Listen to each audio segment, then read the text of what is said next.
ងកងស្ថិតក្នុងចិត្តខ្ញុំជាឋានសួគ៌សុខភិរមសែមសានសុខុមដែលខ្ញុំស្នេហាទេសភាពទាំងឡាយផ្សព្វផ្សាយគុណធាគឺជាគ្រឿងអលង្ការមករចនាសម្រស់ត្រង់តងស្រមៃដូចស្ថិតនីឋានកែណោនារីភូមិឋានបមទុកតែលំអដូចកងោកពេលពងទុំលើកបាទូកសែនសំត្រឹងត្រង់សងវែងរលើមរលងភាំងភោផងដោយកែនរីជាប់ចិត្តកយគុណអរុនរៀងរាំងទូកមីដេដាសម្រប្រទេសទេសភាពប្រពៃជាប់ចិត្តគួយគុណសាយ័នសម័យរលករលេងចាំងរស្មីដូចពេញឆ្ងាយរញ្ចនា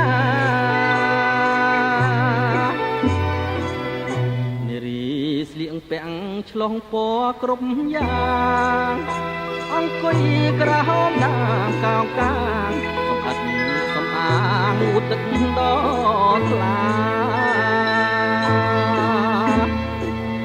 ខ្លះស្លៀងពាក់ខ្លីអាវស្ដាងសង្ហាភ័យ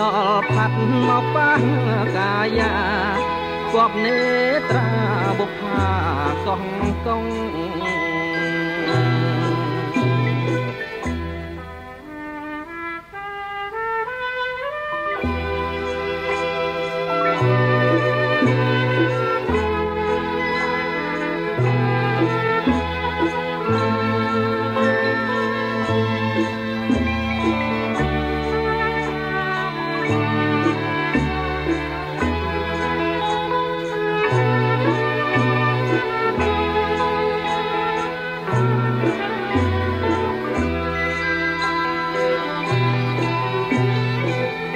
ជាប់ចិត្តកយគុណ